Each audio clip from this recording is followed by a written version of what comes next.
Hello, everyone. Welcome to another soulful sip conversation.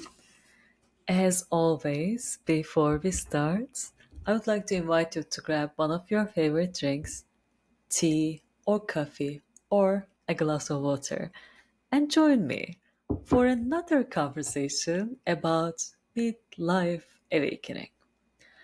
Well, in the last one, we reframed midlife crisis from a point of disappointment and sadness to an opportunity of rebirth, an opportunity for awakening, an opportunity for bringing all of ourselves, our authentic expression out to the world. And at the end of the conversation, I realized that there are still many things that I would like to discuss about this topic. Because I know that although from a conceptual perspective, we might understand it and we might agree with it, but that doesn't make this process easy to go through. And as someone who has been dealing with these existential questions and transformations in my own personal life and helping others and working with others, I wanted to open a little bit more space for conversations and discussions about some of the challenges that might be blocking us along the journey. First of all, there are many because our fears are as diverse as our personalities. But in this brief contemplation, probably I will touch upon a couple high level ones that would be pretty much familiar to almost everyone. The first one that comes to mind is the fact that it might be too late to make these changes, right? Half of life is gone. And for most of us, it might be quite challenging to start from level zero once again and build it up.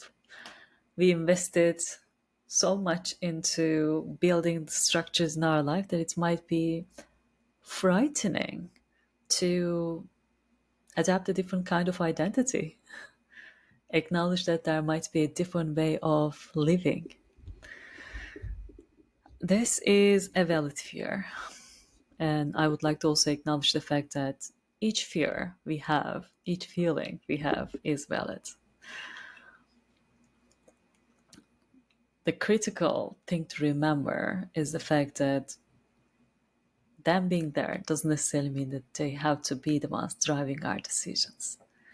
This actually made me remember Elizabeth Gilbert and her terminology about fear and her relationship with fear as a creative person. She was saying that she is imagining fear like they are on a journey together, and before she was letting fear driving the car, and now she's acknowledging that fear always going to be there. They will be traveling together, but the most important thing is to remember the fact that she is the one driving the car. She is the one giving the direction, and the fear is the one sitting behind. Hopefully, silently. Sometimes that part is a question mark. So it's absolutely okay to acknowledge that these kind of fears can appear, and it's absolutely normal.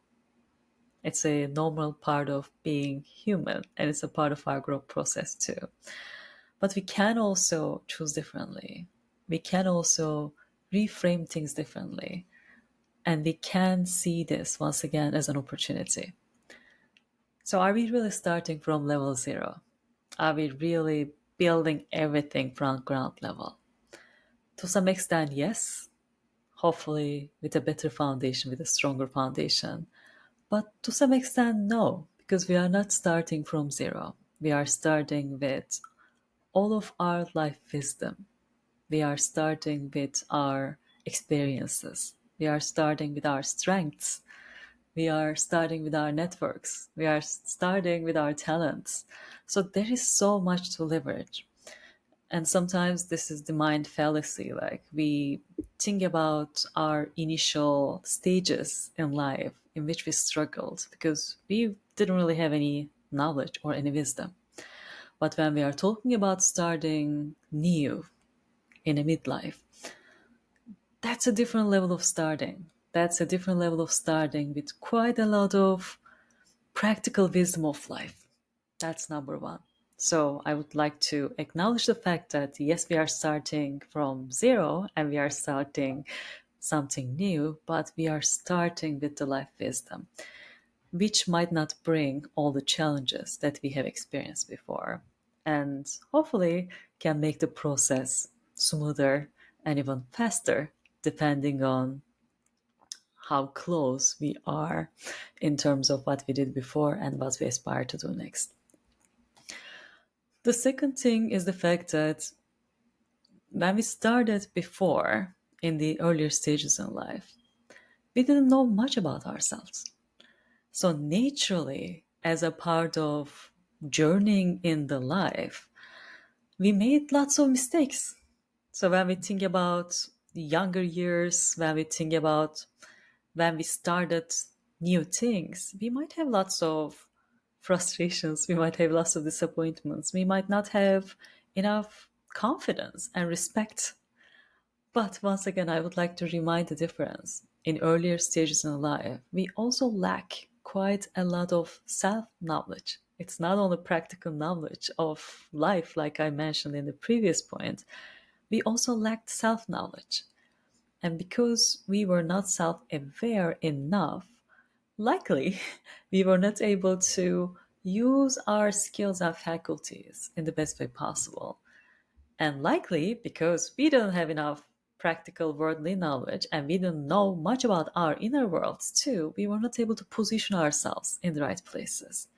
So, seen this way, knowing that by midlife we have a better understanding of who we are and how the world works, we are empowered to make better decisions, to make bolder decisions, to make more targeted, more strategic decisions, aligned with our interests, but also what the world needs, because we, by the time, understand how the world works too. So, in that sense, we are also not starting from zero because we have a lot more knowledge that we didn't have before. Another important thing is to remember the fact that we learned how to learn. Yes, we might not know all the practical knowledge that's needed for the second part of our life journey, but hopefully by midlife, we have some practical knowledge about the learning process. So it's easier to learn new things and it's easier to make associations between different concepts, between different topics. So once again, it might not be as challenging as we were a teenager in the beginning part of the journey. So learning in of itself is a skill that we might have developed along the journey, which can make the second half of the process a lot easier, a lot smoother. And the last part is how we operate. Mostly in the first half of our life, consciously, unconsciously, we are so much influenced by outside external systems, by the world that we live in, by the culture that we grow up in, by the families, by the networks. And we are sometimes limited by our concerns about what others might think. This might be linked to self awareness, but now that because we know ourselves better, we might be more brave in terms of grounding our own decisions in our own identities and not being limited by externalities of the world, like we were limited before in younger ages. So there's also a shift in terms of our operating system becoming a lot more internalized, grounded in our own identities, and us not worrying, not being bottlenecked by the external pressures like we did before. So, in this way, in the early stages in life, once we want to start something, we might have faced quite a lot of challenges and getting influenced and directed to other directions by the external powers. But in the second half of life, these kind of barriers or distractions might be a lot more limited, knowing that we are listening to our own inner wisdom and we are trusting our inner voices more than the externalities of the world. Well, these were a couple top fears that I have experienced in my life, and I've seen others who were going through similar transitions experiencing as well. Easier to reframe and bring a little bit more balance to find the right courage to follow the whispers of our hearts. Having said that, let's also acknowledge the fact that there are quite a lot of unknowns in this path. If there is one thing that is almost certain, it is the uncertainty that we will face. If we take this brave call, it's certain that what we are going to do or what we are called to do is very different than how we operated in the first half of our lives. And that's actually the magic of the journey. Can we take that challenge? Can we go to the depths of ourselves that we didn't have enough courage to face before? Walk a new path with new rules, with different rules. Unlearn what we learned before. And to me, this is actually the trickiest part of the journey. Taking new steps to a darkness, to a wholeness. And taking steps to that wholeness means you are doing a deep dive into your own identity, like we discussed in the previous conversation, bringing all the unconscious elements, all the things that was suppressed because of external expectations out to your consciousness, integrate them to life. And of course, once this integration is done, you will shine with your difference out in the world. There is no one like you in the world. And of course, what you are going to do with that difference, if we can give enough justice to that life energy, is supposed to be different from others, right? It's supposed to be an unknown path because we will be the ones walking the path and creating the path. You know, one of my favorite poets and spiritual inspirational leaders is Rumi. He says, the path appears when you start walking the path. And if you are really walking a known path, likely that path is not yours. And this is really what really makes this journey quite challenging.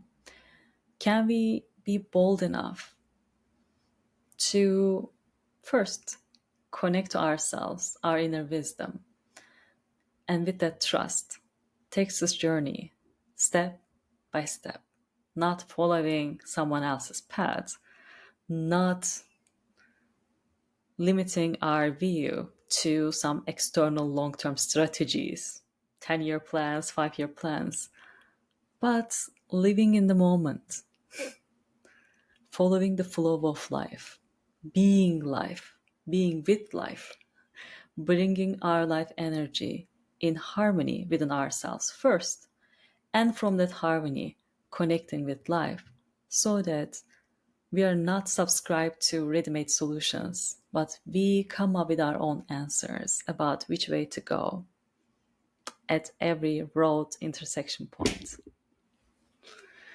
And this requires a different kind of operating system. This requires a inner operating system. In the first half of our lives, I think, especially in the Western education system, we are so much used to listening to outside influences, experts, and till we connect to our inner wisdom. Yes, there is some benefit to get some wisdom from those potential maps. But in the second half, once we are mature enough to hear all of ourselves, the soul's evolution is finally complete. If we can bring all dimensions of our soul into life, including the unconscious ones that has been suppressed before, that is the moment that we can hear our own intuition, our own inner wisdom that can guide our path, our unique path that we shape by walking it day by day, step by step. Personally, for me, the most challenging part of this journey has been the transition period. And I will use an analogy similar to the birth experience of a baby. It takes 9 months gestation period for the baby to grow, right? I think it takes minimum 9 months, up to a year for us to change from an old operating system to the new one, integrating all of ourselves, listening to our own inner wisdom. And I think we really need this time. We, instead of really accelerating things and doing multiple things at the same time for a transition like this, I think we need to slow down. Unlike the accelerators, I think we need decelerators in the midlife. How can you just open up enough space for the new identity, for the new version to emerge in you? And this also means you're working with an uncertainty once again. You only receive the call that something else is calling you. What you have in life is not satisfactory enough. Although you have some external things that you think you are supposed to get and you already have them, you're still not whole. You are still not fulfilled. And something in your soul is calling for something else. And you might not know what that thing is. The critical thing there is to open up enough space for that new identity to emerge. Can you simplify your life? Now that you know yourself better, you have a higher level of self-awareness. Can you eliminate things to open up enough space for a new identity to emerge? Because we'll likely need to do some experiments, try different things, take the journey step by step. And that requires a little bit slowing down, that requires prioritization, that requires opening space in our lives for that experimentation to exist. And yes, I understand it's not that easy to make this transition, and especially most of us have existing responsibilities, existing commitments. And a part of the fear that we might have might be related to hurting those loved ones we have. While I'm making this transition and journey, am I going to hurt them? That's a fair concern. And I think, given our life conditions, the answer to that might be very unique. Sometimes we have to be bold enough to make necessary changes, if those changes comes with not so easy decisions. But sometimes we might have to find a middle ground with the right communication. Because if we are not really happy and healthy, there is no way that we can be healthy and happy for our loved ones too. So the key question is to find the right level of balance in terms of pursuing your new calling while also acknowledging the fact that an older version of you still exists in the world. How can you open up enough space, breathing space for the new while still honoring the old? Is a good question to hold, which still respects our past while also opening enough space for a better future to come in for ourselves, but also for our loved ones, for the world.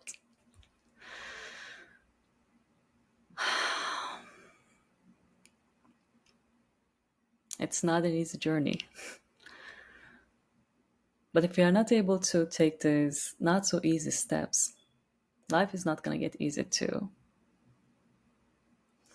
But if we have enough courage to trust to the unknown, if we have enough courage to trust our own inner wisdom, we all have beautiful paths that we can create.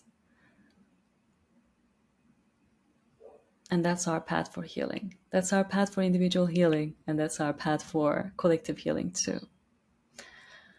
When we face these fears, how can we first acknowledge them, accept them, but also reframe them in a way that helps us to choose opportunities, possibilities, hope over them? When we are going through midlife transitions, we are not starting from zero. We are starting from life wisdom. We are starting from the self awareness we have within ourselves. We are starting from the depth of the calling that we know is true in our hearts. We are starting from the strength of our learning capacity. We are starting from the strength of us finally hearing our inner wisdom and not being distracted by the externalities of life that might be sometimes in conflict with where we want to go or where our calling wants us to go to.